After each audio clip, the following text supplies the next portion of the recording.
Well, with that, it is 7 o'clock. Thank you all for joining myself and Brittney McVey tonight for Set Goals for Success. And Happy New Year. This is the first program in our business series. We have 4 other amazing webinars this month, and I hope you decide to join us for then. So before we start, I'd like to share some library information with you all. So we are closed to the public, but we have virtual services that you can still get in on. Do you have questions about resources, library services, even, I don't know, call me and I can help you create a business plan. You can contact us by filling out a book a librarian form at, if you go online, champaign.org/book-a-librarian. You can also live chat us during our open hours, which are Monday through Saturday from 9 a.m. to 6 p.m. and Sunday from noon to 6 p.m. And you can also email us whenever it's convenient for you at librarian@champaign.org. So a little bit of Zoom information. This is a webinar format, so everyone is muted. If you would like to ask a question, if you have any technical difficulties, I really encourage you to utilize the chat box. I'm going to be moderating that tonight. So any questions you have for Brittney, please feel free, or comments, please feel free to add that in the chat box. If you are having technical difficulties, or if you want to verbalize a question, you can click on the raise hand and I can unmute you. And that'll be, you will talk then into your microphone. You have audio choices at the bottom left-hand side of your screen. You can raise and lower the volume. And lastly, we will be recording this webinar and uploading it to YouTube. So know that if you do decide to talk, then your voice will be immortalized forever, as long with mine and Brittney. All right, last but not least, I am Madeline Wolski. I am the business librarian at Champaign Public Library, and I am so excited to introduce you all to Brittney McVey. She is a local life coach. I've known her for quite some time. We both did some work at Southern Illinois University in Carbondale. So that's where we initially met. And I'm so glad that you are able to come here tonight and talk to us about setting goals. And even though this is a specific business presentation, I feel like it's applicable to all audiences. So I'm going to go ahead and stop screen sharing and you are able to take that over, Brittney. Okay, great. Thank you so much. You're welcome. So let me get my screen pulled up here. Okay. Move this. All right. Okay, so the process of change and setting goals. So like Madeline said, I'm a life coach here in the Champaign area. I'm also a licensed clinical social worker. And one of the main reasons that I got into life coaching, so I was in private practice before then, and I actually still do mental health counseling in the Champaign area, but I was recognizing that there were some people that were coming in for counseling when really they needed a coach, just somebody to give them some encouragement, some guidance, some accountability. And so I took it upon myself to create my own business with that exact intention of, keeping people on track with their goals. And then I realized that a lot of people weren't even sure how to set their goals. So I'm going to give a little bit of background. So this might sound a little, on the psychology side of things, but we're going to talk about the process of change first, and then how that relates to goal setting, because it's really difficult to be able to set solid, concrete, achievable goals if you don't really understand why you're doing it and how to do that. So yeah, that's where we're going to start today. Okay, so this is just one of many models when it comes to the process of change. And the name really describes itself. It's an entire process. So I'll kind of go through each step and break that down. And hopefully there's some takeaways so that you can kind of figure out where you are maybe in some of this. And this can be for one thing that you're trying to change or multiple things that you're trying to change. And I think that you'll see that maybe you're in a variety of stages, kind of depending on what it is that you're working on. So as Madeline explained, this can be for businesses, absolutely. But this also can be for some everyday type stuff as well. Okay. So the first stage, hold on, sorry, I have to move my little bubble. The first stage is pre-contemplation. So really in this stage, you're not ready for change. So the example that I'll use throughout this presentation is smoking cigarettes. So in pre-contemplation, some people aren't even aware that there's an issue or that something needs to change. So I see this a lot when I'm working with people, that they think maybe there's one issue that they want to work on, but as we get into it, they find out, oh my goodness, there's another thing that I wasn't even aware of. So using that cigarette example, now it's really widely known that cigarettes are bad for our health. But there was a long period in time where nobody knew that, and actually they were being promoted as healthy. So you may be unaware that a problem exists, or you may not be ready to make that change yet. So the next stage is contemplation. So this is when awareness has been raised, but you're maybe not really certain if you want to make the change. Yeah, there's a lot of ambivalence going on. Do I do this? Do I not do this? So the primary goal of this stage in the process is to really resolve that ambivalence and decide, am I going to move forward with this, or am I not going to move forward with this? So this stage is actually really important when you're setting goals. Because you have the ideas, you maybe have an action plan, you maybe have the thought, but you have to choose, am I actually going to go forward with it? So the next stage is determination. So, okay, I've decided I'm going to quit smoking cigarettes. Now, how do I stay committed to that decision? How do I stay committed to that change? So here we want to answer all the W and the 1H question and identify all of the possibilities that exist for us to be able to stick with that plan, to stick with that goal, right? So again, with smoking cigarettes, am I quitting cold turkey? Do I need an aid, such as a patch or gum? How am I going to do this as far as throughout my day? Do I need a support system? Answering all of those questions and trying to set your goal is going to be really, really helpful, because it can help you know if you're on track or not. And it also really helps you identify if you're running into barriers along the way. If you have a plan and it's not working out, maybe some of these questions need to be answered in a different way. So the next step is the action plan. So this is when you're actively taking steps towards making that change. And it's so common, to have missteps along the way. And I don't even really like to use that word because that's part of the learning process, is to figure out what is working and what isn't working. And as you get a better feel for what is working, you can create that momentum and things kind of line up on top of each other, and you can see what works well for you. So again, with smoking cigarettes, trying to quit, is an aid helpful for you? Is nicotine gum something that's helpful for you? And if not, maybe there's another option, right? But this is when you actually put the plan into action. All right, and then the next one is maintenance. So say you've achieved your goals or you're pretty close to it. So how do you maintain this? And this is the other area in trying to create the plan, but then how to maintain it, that I do a lot of work in my life coaching business.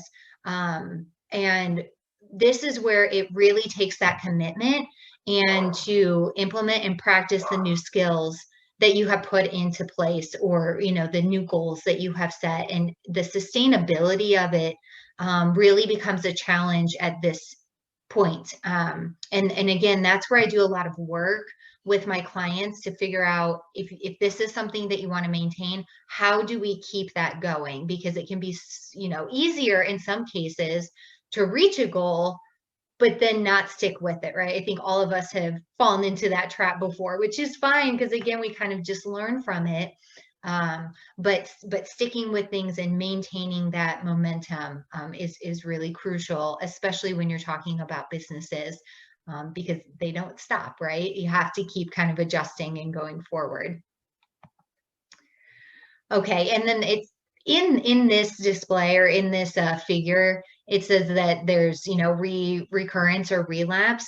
And again, that's kind of more on the psychology side of things, but in a different type of setting. So if we're talking about businesses, then this could be just any sort of setback in success. So this could be a financial setback, this could be a client setback, this could be a family or interpersonal relationship setback that somehow affects your business.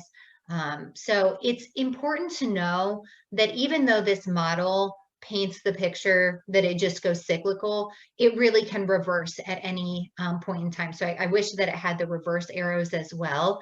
And you'll see in this next model that actually here's a different interpretation of this process of change.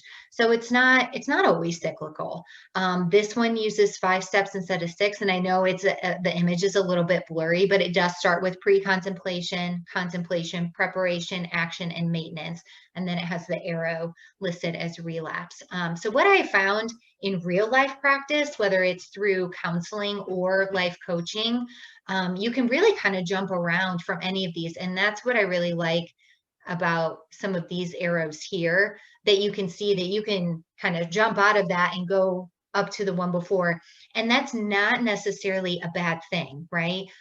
I know that I have, set a goal, set an intention, and I kind of I'm a Taurus, so I kind of just stick with it and put my head down, and I kind of get my blinders on, and looking back on it later, kind of reflecting, I realized I probably shouldn't have pushed as hard for that, maybe, or I should have gone back to the drawing board and come up with a different plan, or got some support from somebody else, or discussed this along the way, and kind of hit pause for a minute. So I hope that message is coming across clear, that if you're not in action plan and you're not in maintenance all the time, that's absolutely fine. It's actually probably better that you spend more time in some of the earlier stages, so that you can really feel like stage number 3, really feel like you're prepared to move forward, and that you've spent the time to troubleshoot, any potential issues that you can think of. Of course, life is, always going to throw things at us. And I know that we all have experienced a lot of that in the last year,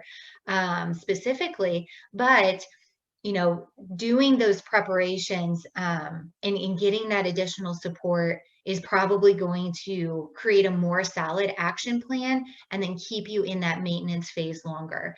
Now, as a business owner, I actually own 2 businesses. We have to be adaptable, right? So whether you're an entrepreneur, whether you're, a supervisor or a manager, or whether you're an employee, keeping that open mindset and that flexibility, I think, is key, maybe more than some of these other aspects of the process of change. And so maybe I'll create my own model and put that in there sometime, because we always have to roll with the punches, but doing that preparation ahead of time can make those, I guess, the difficulties or those challenges that come up, we can feel a little more ready to take those on.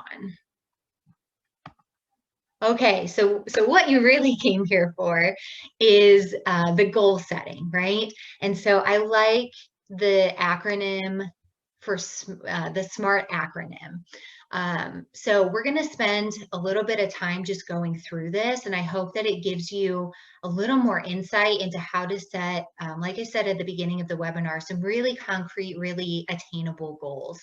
So in my experience, both personal and professionally, it's really important that you don't try to tackle everything at once, right? That especially now with the new year, I don't know if people are setting resolutions or if it's like I can't, based off of last year, I'm not even going to go there right now. But really having 1 or 2 goals at a time is going to be much easier to manage. And what I found is that a lot of times setting goals is almost like setting up dominoes. Once you get one knocked down, some of the other ones tend to fall into place. So, our work lives are not separate from our family lives in every way.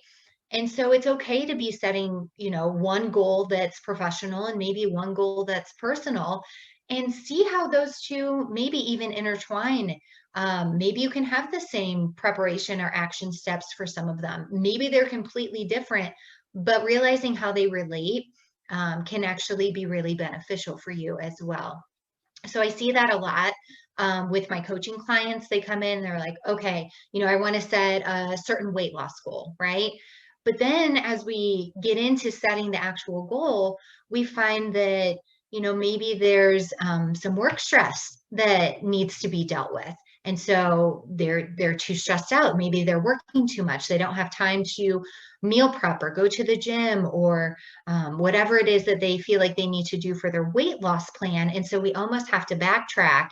And so you can see where something personal then intersects with something professional. So setting these goals can be very enlightening and can help you create that insight so that you can see if you're able to actually do the goal that was your first intention, right? Or do you need to take a second look and see if there's other things impacting that? So with the SMART goals, you see the acronym there, it breaks it down. So it has to be specific. So even kind of using that weight loss goal, I primarily coach women. I design my business specifically to work with women because that's a population that I really enjoy working with. And I also found that a lot of times women can put themselves on the back burner. Not to say that men can't do that as well.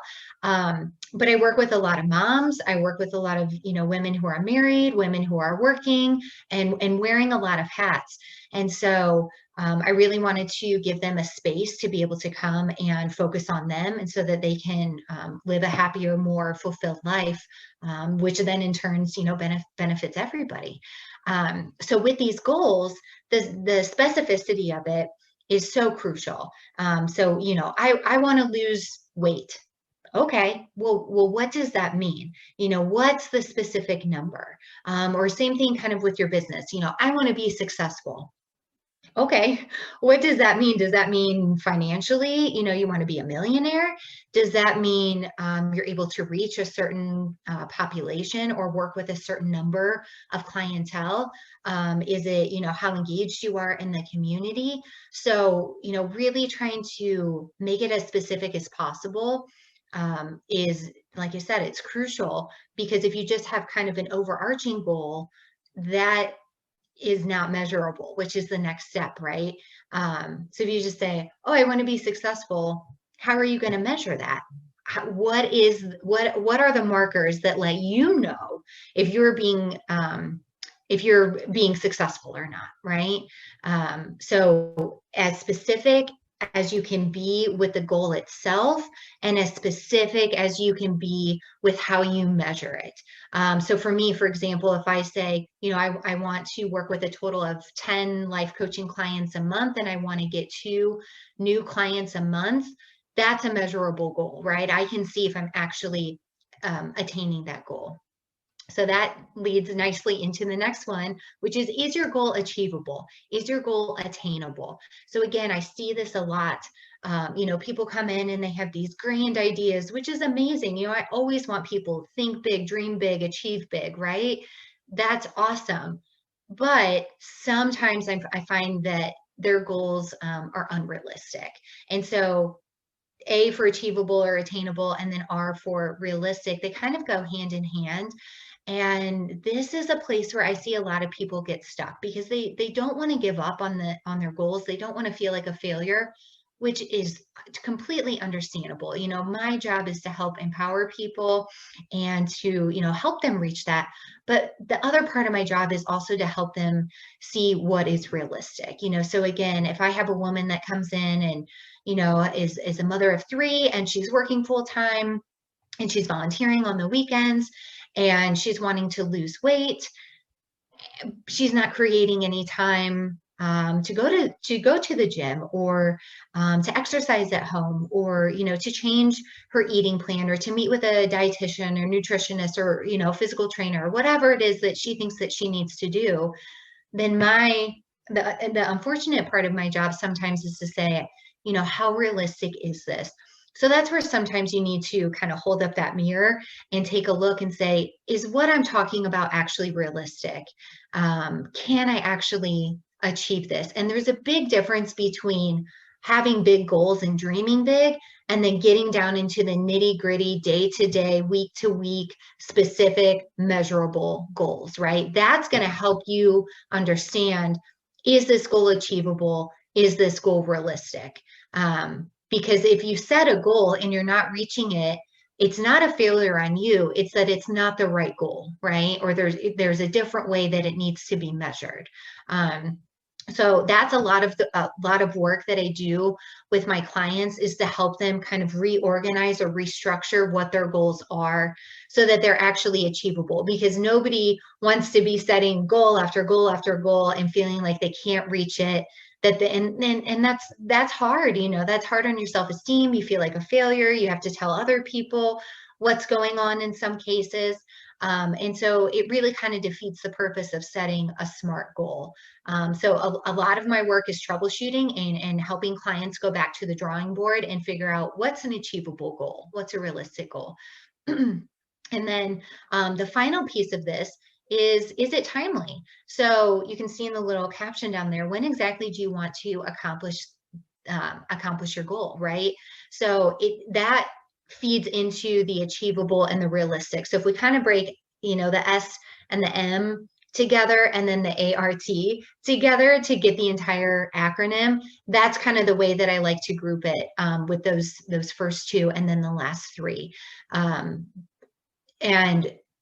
taking into account all of those pieces is, like I said, going to help you create goals that you can actually reach, which is really what we're all looking for, again, whether it's in our personal or professional lives.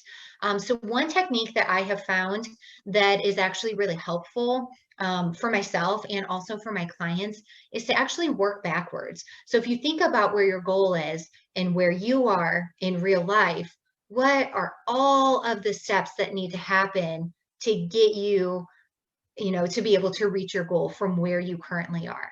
Because I think sometimes that forward thinking, while it's absolutely necessary, it sometimes keeps us in that, like, day to day to day, right? And it can be easy to get kind of bogged down in that, especially when we have just our regular life that we have to manage as well. So, thinking about what your personal goal is, or what your professional goal is, what your business goal is, and then what are the steps according kind of to the SMART acronym, what is each individual step? So when I sit down with clients and we work on goal setting, we don't just set one goal. We set short-term goals, we set long-term goals, and we set goals that fall in between that as well. So it's a lot of effort, it's a lot of work, but again, it helps you realize if you're staying on track or not. And if you're not, again, it's nothing maybe necessarily that you're doing wrong. It's possibly the goal that's the issue. And so I see that all the time, that the goal itself is just too big.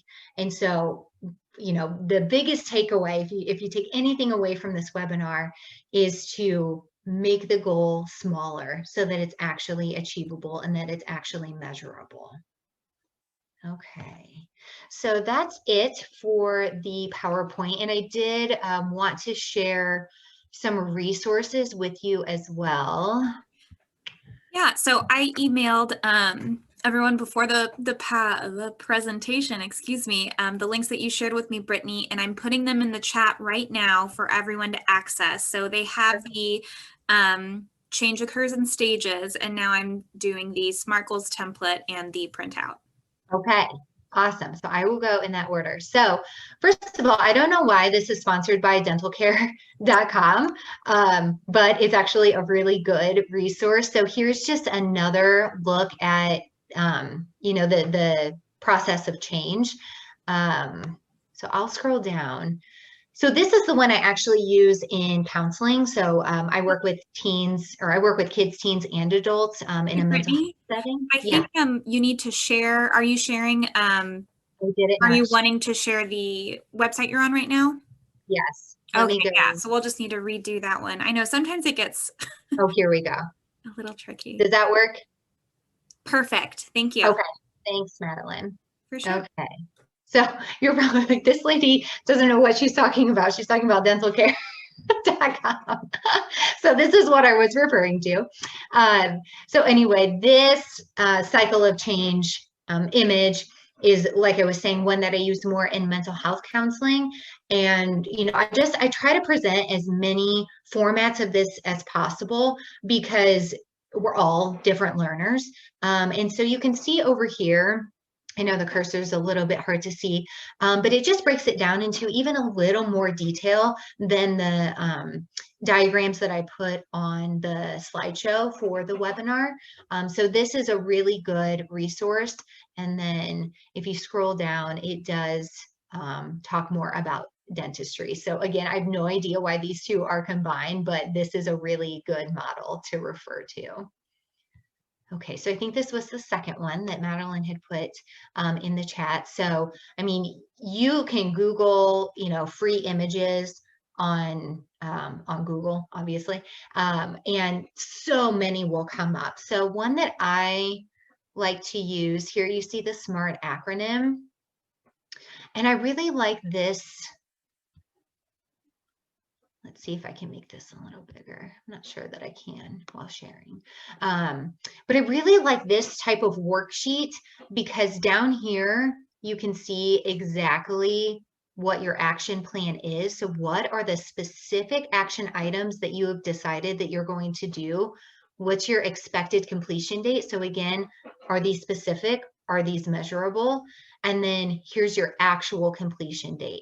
So, sometimes it's okay to have goals that kind of float around in the gray area. Other times it's not. And so this is going to, again, give you a really solid look into are the action items that you're doing, are you actually doing them? And if so, when did you complete them? Did you reach your goal? Are they timely and are they measurable? And I really like this worksheet also because down here you have potential obstacles and solutions. So, I would say 3/4 of goal setting, if not more, is really focused on what are potential obstacles, what are barriers to your success, what issues maybe have you run into in the past that you've either been able to overcome or haven't been able to overcome. And that's sometimes a really good starting point. So remember when I said kind of working backwards from our goal, sometimes it's the challenges that we run into is the place that we need to start and then kind of form our goal around that.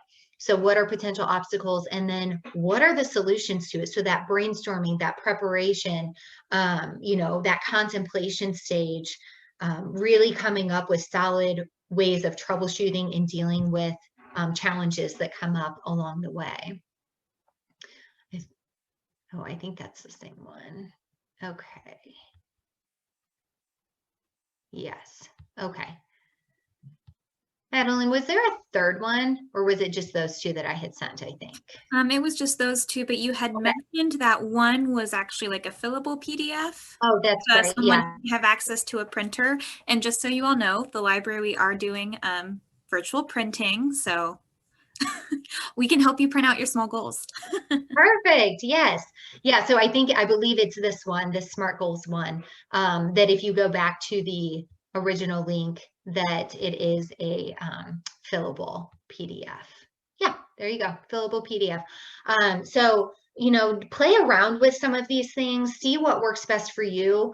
Another big takeaway from setting goals is get it on paper somehow. Because if you're anything like me, you have all these ideas, all these maybe potential solutions, all of these goals that you want to set, and that's wonderful.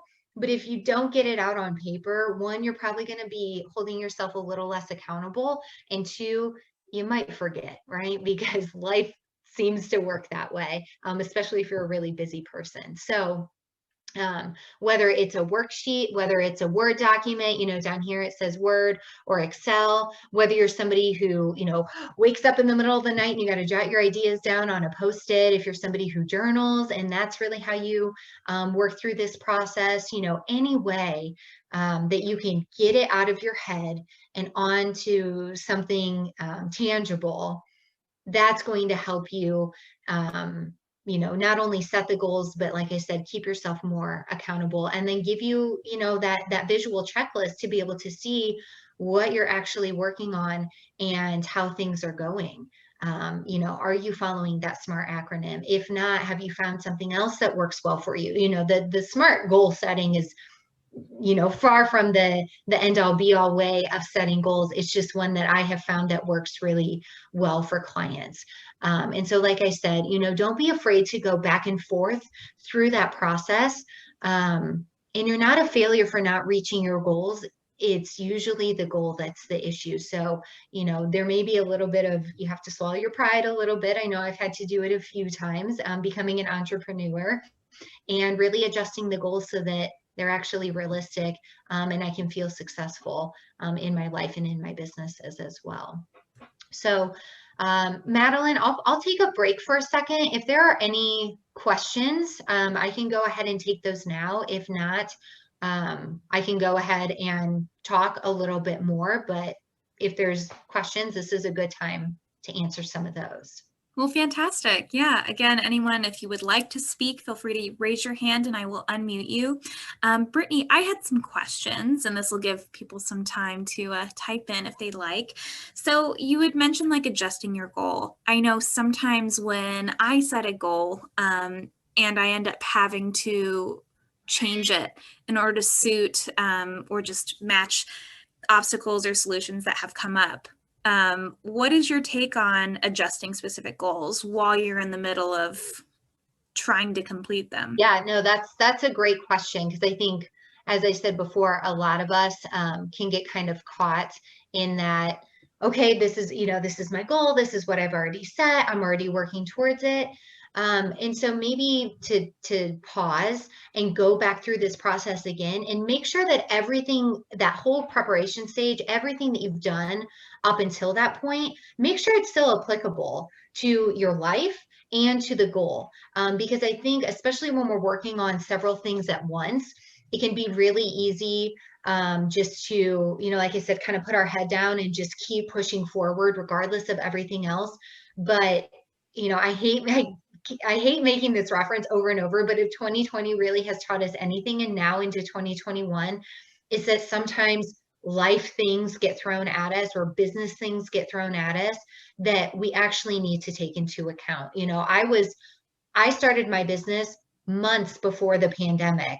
And so, having to go back, I was like, I got this office, I got all my business cards and my brochures and my website and everything set up.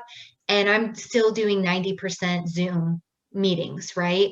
So that's a really good example of how my whole plan actually got into action, was actually, maintaining it, was seeing clients in person, was getting referrals, felt really successful about it. Like it was exactly where I needed to be professionally. And then, things outside of my control, big things outside of my control, completely derailed that. And so, I had to be able to go back and adjust and say, okay, how do we do this via Zoom? What if people don't have internet? Do we do this via FaceTime? There's an expiration date when people buy a coaching plan of 1 year. Do I extend that for people? Obviously, given, these extenuating circumstances, where do I make those adjustments so that I can still be successful, right? And so for success for me is defined, obviously there's a financial component because it's my livelihood, but there's also an interpersonal component of how do I meet people where they are, people that are struggling now more than ever, to make these adjustments so that they're getting the support and the help that they're looking for. Does that help answer your question? Yeah, it does. So it's almost like the goal is the same, but the questions you're asking yourself, they're just continually changing. Exactly. It's just that holistic approach to it's troubleshooting. Exactly. Yeah. So We do have some questions. So someone says, I always set goals, but end up not taking actions, especially if I want to eat moderately, but I end up eating a lot at every meal. Mhm. So almost like motivation, I would see Yeah, yeah, that. yeah. So Well, it sounds like the motivation is there really, that you've gone through this process that, okay, you've recognized there's something in your life that you want to change related to your eating habits. And so again, with not having a ton of background, but, I would say even kind of looking at this SMART goals worksheet here, are the goals that you're setting realistic? And kind of to what Madeline was saying, what's the motivation? Why are you doing this? Is it for your own physical health? Is it, are you in like a weight loss competition at work or something? Are you trying to be a good role model for others, kids or family members or community members? So really kind of taking a deep dive and figuring out, why am I even doing this? Because I think a lot of times, again, what I see in my office or Zoom now, is, clients have this idea of a goal, and sometimes they can't even explain to me why it is that they're doing it, why it is that they're interested in this specific goal. So I think, like I said, doing some soul searching and figuring out, why am I doing this, and how is this going to be beneficial to my life? How is this going to be something positive in my life? That can help you maybe go back and figure out, okay, am I being specific enough? Is this goal measurable enough? Because that in and of itself needs to be a part of the goal as well. That's where, in those early stages of planning, answering all those questions. Why am I doing this? How am I going to do this? What do I need to do to make it happen? Who's involved? Is this just something I do on my own? Or is there a team or some, support system that I need as well? So I hope that answers. If not, if you have, more detail or a question related to that, I'm happy to go into that further. yeah, I think the related thing is like, so they made these SMART goals in the past, and initially it helped, but it was just sticking with the goals. And also, especially on this subject, it makes me think of cognitive dissonance a little bit. Mhm. I know this exercise that I had done, I'll try to find a worksheet, but it's like writing down the reasons why so I think it was why I believe this thing is good for me. And then Mhm. why I want to stop doing this thing, even though I love doing this thing. Oh, sorry. Did you hear that? That Was was like it? a whole ice storm just onto my window. Sorry. Oh, Is that I recorded? didn't. I was worried people Okay. were listening to my cat. She's very upset right now. Oh, okay. But Everything. if you could talk about that, like after you set the goals, how do you stick with them? Absolutely, yeah. So I think you're right on track, Madeline, with what you were saying. But so that kind of falls into that maintenance phase of change, right? So you set your goal, you've done all the work, but now how do you stick with it? And so I think one thing that's really helpful is to make a list or come up with some way of tracking, what are your goal payouts? What is kind of similar to my answer before, but what are the reasons that you're doing this, and what's the benefit of sticking with it, right? Because I know that I have worked really hard at some things, and then it goes to the wayside, and then I reflect and I look back like, oh my gosh, I worked so hard to get there. Why did I not stick with this, right?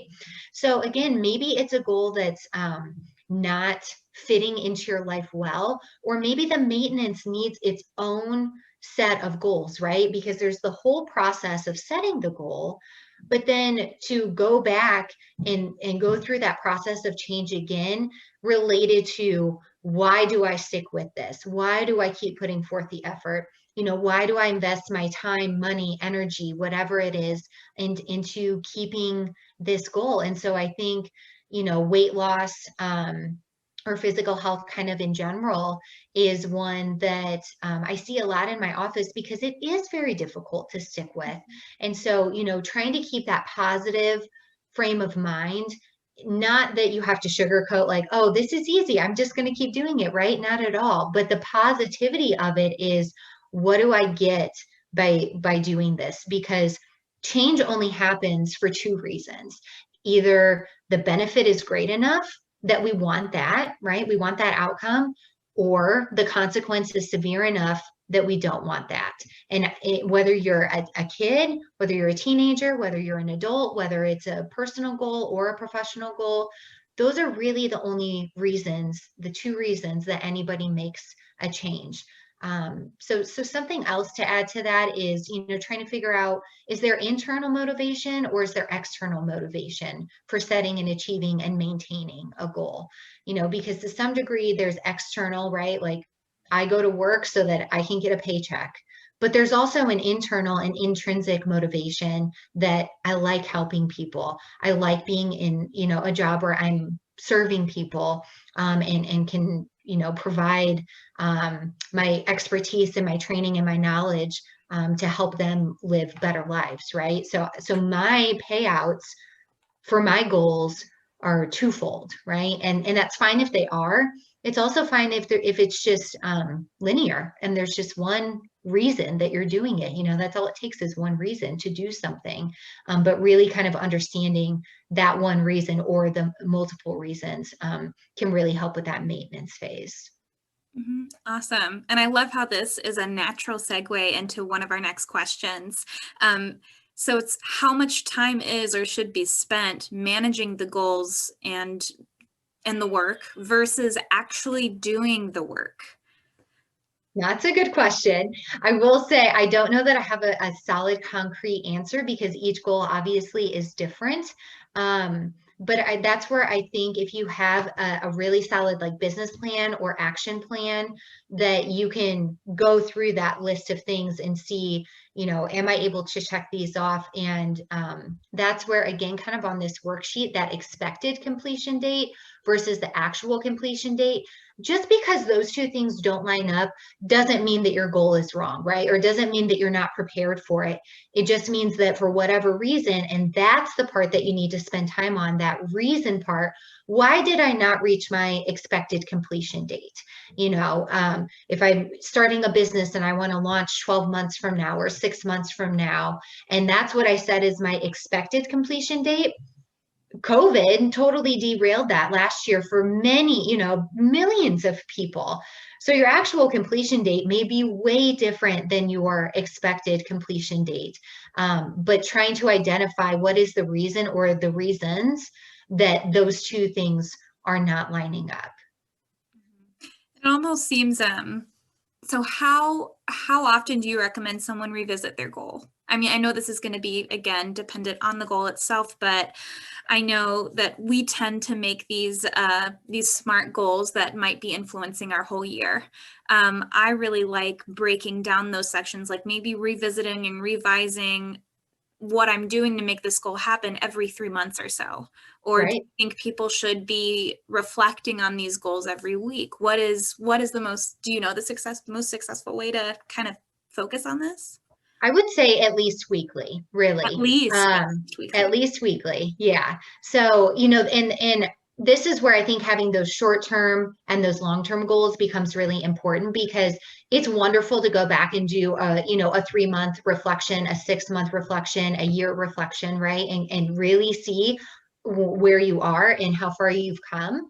But if you're really serious about making the change, whatever that may be, it probably needs to happen at least once a week, and maybe that's the time that you just set aside for yourself or for your business or whatever it is. And you say, this is an hour or 30 minutes or 20 minutes or 15 minutes, whatever you have to spare, to say, I'm going to go back and revisit these, right?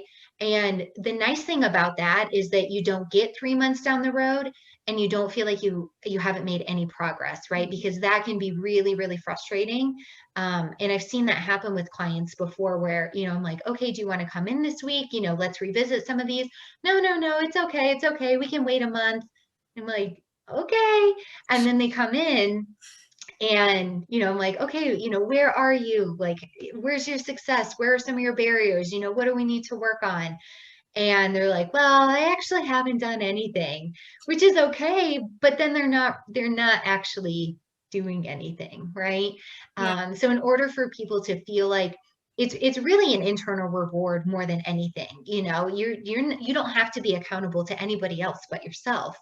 And so I think just having those weekly check-ins really helps you see. And sometimes there are time sensitive things that need to happen, right? Like if you're trying to start a business, or you're trying to, move into a different position. Maybe you have to wait for another employee to leave, right? Or maybe you're signed up to take a business course and that doesn't happen for another month. Or, you're waiting for the state to get back to you on a license. Or, you need to meet with the bank to set up a business account versus a personal account. And appointments are limited right now because of COVID. So you have to schedule, you can't just walk in and do a lot of things like you were able to do a year ago at this time. But I think at least then, all right, everything that I've said that I'm working towards that is time sensitive, I'm right on track and I'm ready to go for when that time comes. Mm-hmm. Cool. All right, so we have another question. Is there a template or resource for setting broader goals, like launching a business in 6 months and breaking them down into smaller bite-sized goals to achieve the larger goal? I think the worry here is that the list of action items may not be enough to break down a larger goal and may need deeper analysis to make the bite-sized goals tangible. What structures or methods are out there for figuring or mapping out goals? And I'm going to let you answer this, and then I will follow up with the business resources that we have at the library. Yay, perfect. Okay. And I mean, that's a really good follow-up because that's exactly what I was going to suggest, something similar to that. If you have a bigger goal like launching a business, I would say go ahead and get some sort of Excel spreadsheet and start breaking things down into categories, right? Because you have your financial goals, you have your clientele, you have location, if you're going to be a brick and mortar, you have online services, do you accept payments online, all sorts of things. And I think that this is a really good example of working backwards, right? Okay, here you are now, you want to launch a business in 6 months. So what needs to actually happen? So I will tell you just from my own personal experience, starting my life coaching business, I honestly had no idea where to start. I'm like, do I get an office first and start paying rent when I don't have any clients? Do I need this office so that I can print up materials and put a brick and mortar address on my website so that people have a place to, that they can reference? And so it really was thinking about what was going to work best for me. And there are, like Madeline will share, there are tons and tons of resources out there. But I think in this day and age, if I can give you one takeaway related to that, is to figure out, are you having an actual building or are you doing an online service? Because that's really going to make a big difference into how you approach your plan moving forward, right? So for me, I felt like I had to get a building in order to then move forward, because what I didn't want to happen is, here's my website, here's what I do, and then clients reach out, okay, awesome, I'm ready to start working with you. I'm like, well, I haven't actually found an office yet, right? Because that was before everybody was doing online stuff. And so everybody was wanting in-person, face-to-face meetings. So I felt like if I wouldn't have had that concrete piece of, property to say, like, yes, meet me here at this time, we're moving forward, here's some resources, let's talk, right? But if you're doing something that's online, that's going to look a lot different and going to shape your business plan in a different way. Yeah, and on that note, so that strategic planning involvement is something that you can definitely incorporate when you're creating your larger business plan. So I just shared a link for the Gale Business Plan Builder. It is actually a resource that I'll be doing a tutorial and talking about later this month. I'll share when at the end of the presentation, but it is honestly the SMART goals broken down specifically for putting a business together. So the question of, how do I launch a business in 6 months? This is going to break down each section and easy to fill out just boxes. So financial incentives, marketing strategy, things you need to do in order to get investors interested in. I mean, it's going to, you're going to individualize it for your business as well, but it's a great resource to help you analyze and understand what exactly you need to do in order to launch your business in 6 months, or break down a bigger plan. So that's very business specific.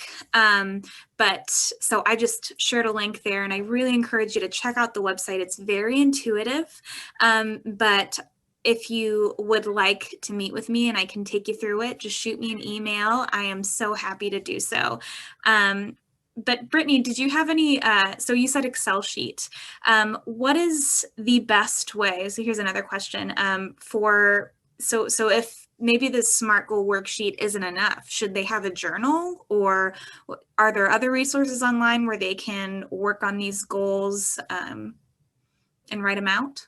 Yeah, that's great. So I think when you're first getting started, if this is something that you haven't done before, be flexible, play around with it, see what's going to work well for you. For me and for a lot of my clients, they're already into the action plan, right? They might not know what their specific goals are, but they've already contacted me, they've already paid me, and they're already in my office, or we're doing a Zoom call, right? So they're fully engaged in the action plan of at least starting another action plan, right?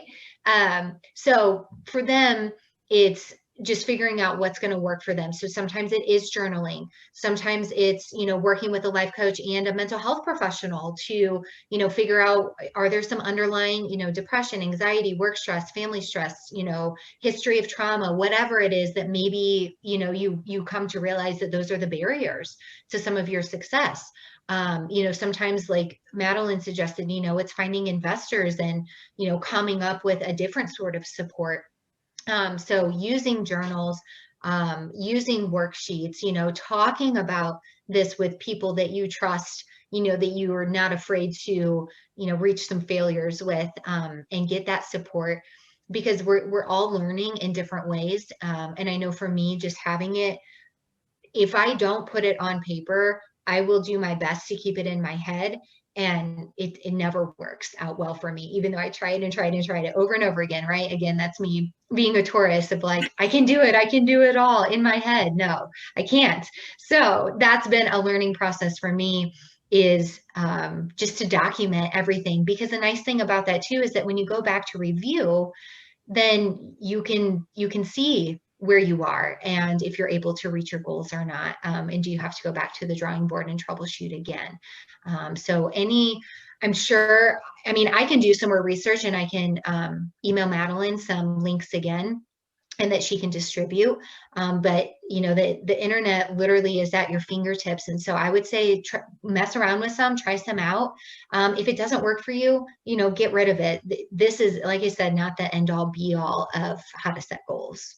Right. So we have one more question, and I figure we can make it real quick.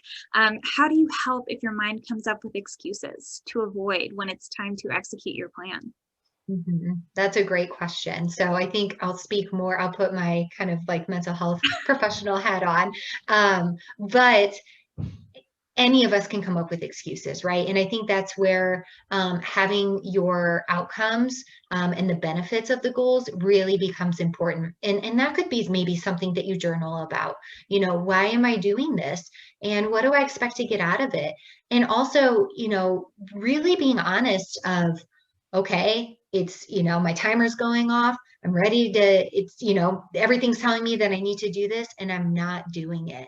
So, what is really the barrier there? What is really holding you back? Are you afraid of failure?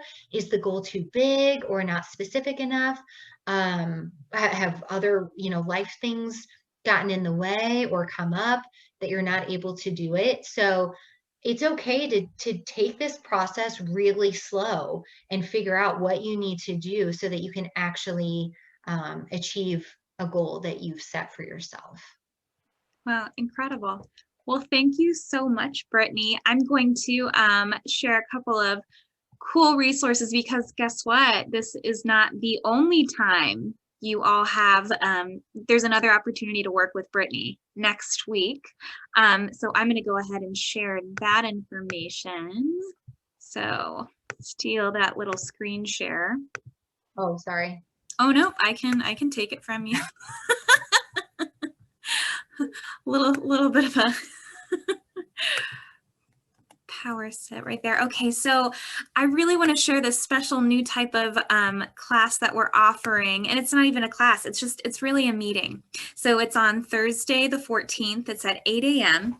And yeah, it's early. Normally we have our programming Monday at 7 p.m., but we're going to switch things up a little bit. And this is essentially a really casual space for you to share, if you want to, goals that you might have come up with tonight or that you come up with later this week with myself and Brittney will be able to give you feedback. And I will also be able to give you feedback, especially if they're business focused. And it's just a really awesome opportunity. We don't even have to talk about goals if you don't want to. It's just a great way to one-on-one or in a small group, just get some information from some amazing professionals. So Brittney is our first kind of speaker. Not even speaker, it's a meetup. Very casual, very fun. I encourage you to register. And again, you can do that at the champaign.org/events website. And we're getting a lot of thank yous in the messages. So Brittney, again, thank you so much. How do people contact you if they'd like to reach you? Yeah. So, Madeline, if anyone reaches out to you, you're welcome to give them my email address. And if you want, should I type it in the Go for it. Just chat? make sure it's on all panelists and attendees. Perfect. Okay. Yeah. So if you have any questions for Brittney, just send her an email. LinkedIn profile link, please. Are you very active on LinkedIn, Brittney? I am not. I don't think I've updated it since grad school, to be completely honest, which was about 7 years ago at this point. So I don't know if that's good for goal setting or life coaching or what, but I do not have it. Well, how about we will share. And so I'm going to send a follow-up email because we did record this session. Brittney gave me permission to share her PowerPoint as well. So I'll be sending you a copy of this webinar, her PowerPoint, and I'll also include her website in there. So right. Perfect. And then I did want to also offer, hold on, I'm just typing out the website too. So it's just my name, Brittney McVey Life Coaching is the website. And then there's my email, and Madeline can share that. You can also get a hold of me, on my business cell phone, which is listed on the website as well. So it can be reached a number of ways. I have a Facebook business page. You can send me a message there, anyway. But I did want to offer, because we're in the start of the new year, we're still kind of reeling from COVID. It's cold, it's gross out, whatever. It's post holidays when people typically have spent a lot of money. So anybody watching this, whether it's live or recorded, if you mention that you saw either this or the roundtable that I'll be a part of on the 14th, you can get 50% off of your intake session, which is an hour long. So typically that's $120, but I really want people to reach out for the help that they're looking for. So we can do 50% off of that, which would be $60 for an hour session. So if anybody, just mentions this to me, I'm happy to honor that. There's no, I'm not going to check and make sure. You can do it, word of mouth, whatever. I'm just really in the business of trying to help people. And so I want to make my services available. And I know sometimes it can be, it can get a little pricey when it comes private pay instead of using insurance for things. So yeah, I think that's it. Well, thank you so much, Brittney. And again, I am Madeline Wolski. I'm the business librarian here at Champaign Public Library.